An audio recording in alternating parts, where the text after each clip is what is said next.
Meu nome é Victor da Costa Matias. Nesse vídeo falo sobre o exercício 14 do capítulo 15.4. O exercício pede para encontrar o centro de massa da lâmina no exercício 13, se a densidade em qualquer ponto for inversamente proporcional à sua distância da origem. Então aqui ele já dá umas condições para a gente. E aí, no exercício 13, a gente tem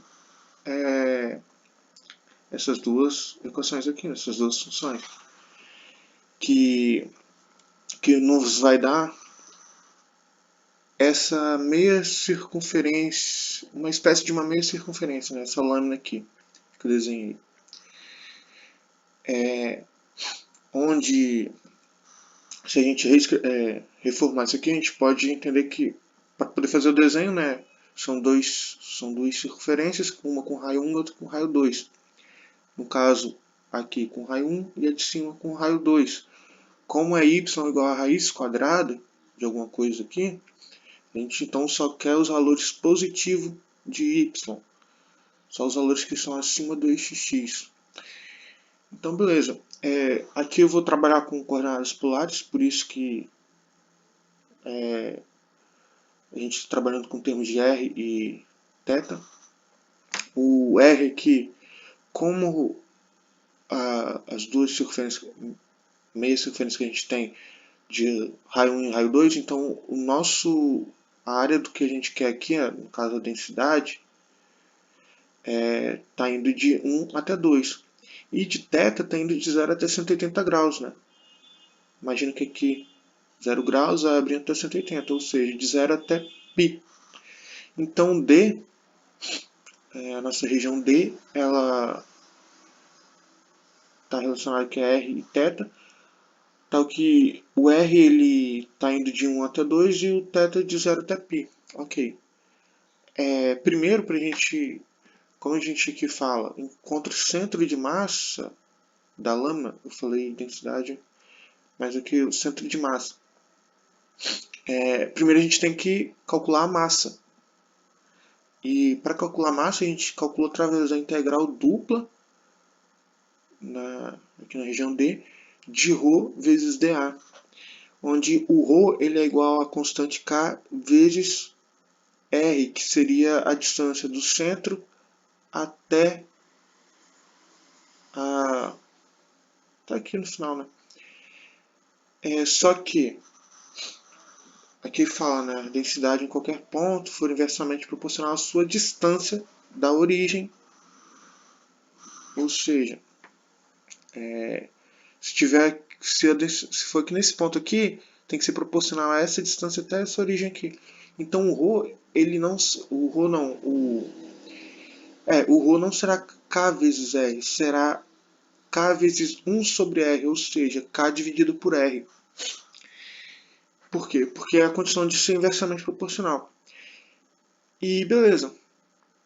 Substituindo aqui na nossa integral dupla, nós vamos ter que a massa ela é igual à integral dupla de K dividido por R, vezes R dr, dθ, com os limites de integração para dθ indo de 0 até π, e para dr indo de 1 até 2, que eu escrevi aqui.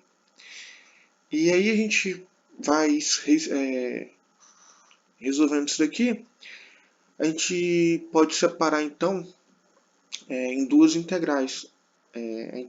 Por quê? Porque aqui está o R, aqui ó, dividido, K dividido por R vezes o R, então ficaria apenas o K, apenas a constante K. Integrando ficaria KR. No caso, como é uma constante, ela vai sair das integrais e vai ficar do jeitinho que eu escrevi aqui. A integral de 1 indo de 0 até π, ou seja, a integral de θ com os limites de final π e o inicial 0. E aqui a integral de R, com os limites de integração de 1 até 2. Substituindo aqui, né, a gente vai ter que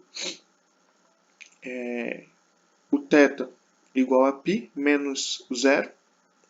Então é igual a π vezes R, que no caso seria 2 menos 1 vezes 1.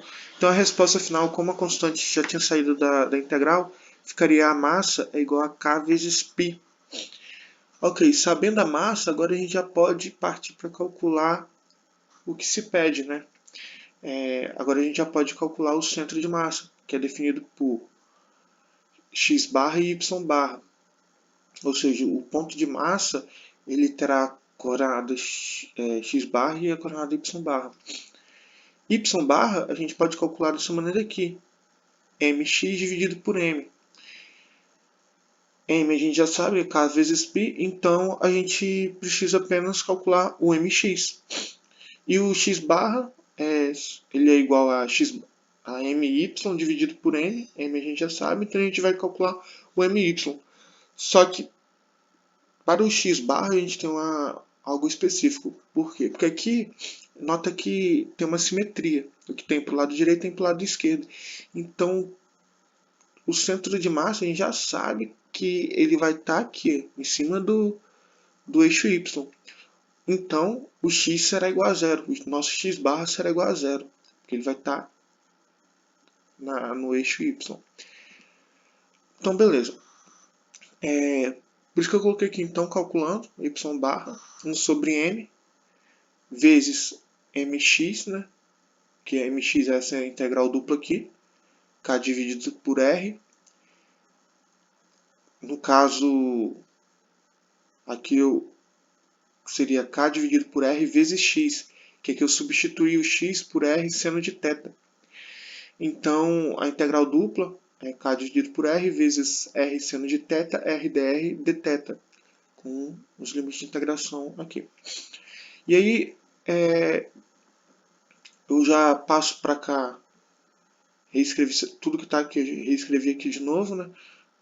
Já efetuando a simplificação aqui, K, o K dividido por R vezes R, que seria apenas K vezes seno de θ, R dr, que é o que está aqui. Só que a gente já pode reescrever isso aqui de novo. Como isso? Separando em duas integrais. Por quê? Porque aqui é uma multiplicação, então o seno de θ ele depende apenas dele. A nossa constante R dr, a gente já pode separar. Então, reescrevi dessa maneira aqui e comecei a resolver. Resolvendo, integrando e tal, substituindo os valores, a gente encontra que a massa não, a gente encontra que o centro de massa, a coordenada do centro de massa y barra é igual a 3 sobre π. Por quê? Porque o nosso mx, a gente encontrou que ele é 5 vezes k dividido por 2. Quer dizer, 5 não, falei merda que eu multipliquei. 6 vezes k dividido por 2. Esse é o nosso mx. Porém, simplificando, ficaria apenas o 3k. E aí, multiplicando 1 dividido por k, π vezes 3k, o k, a constante, ela fica dividida, uma constante dividida por uma outra constante, que é igual a ela, é igual a 1, né? Então, ficaria apenas o 3 dividido por π, que é a nossa coordenada para y barra. E aqui para a coordenada x barra, como eu já tinha falado, ela é igual a zero. Por quê? Porque o que a gente está analisando, a nossa lâmina, ela é simétrica. Então, ali o centro de massa ficaria então no eixo y. Então, aqui eu mostro que é igual a zero, né? Porque aqui a integral é de k vezes cosseno r dr dθ. O cosseno, quando a gente integrar o cosseno, a gente vai ter o seno de θ. E os limites de integração para o seno de θ, ele está indo de 0 até π. E a gente sabe que o seno de π, né, o seno de 180 graus, ele é igual a zero. E o seno de zero é zero. Então, isso aqui é uma multiplicação, então tudo vai dar igual a zero. O x barra, ele será igual a zero, né? Porque ficará zero dividido pela massa. E isso é igual a zero, que é o que eu escrevo aqui. Então, o centro de massa, que é o que a questão pediu, ela está na coordenada 0 e 3 dividido por π. Então, o centro de massa é esse.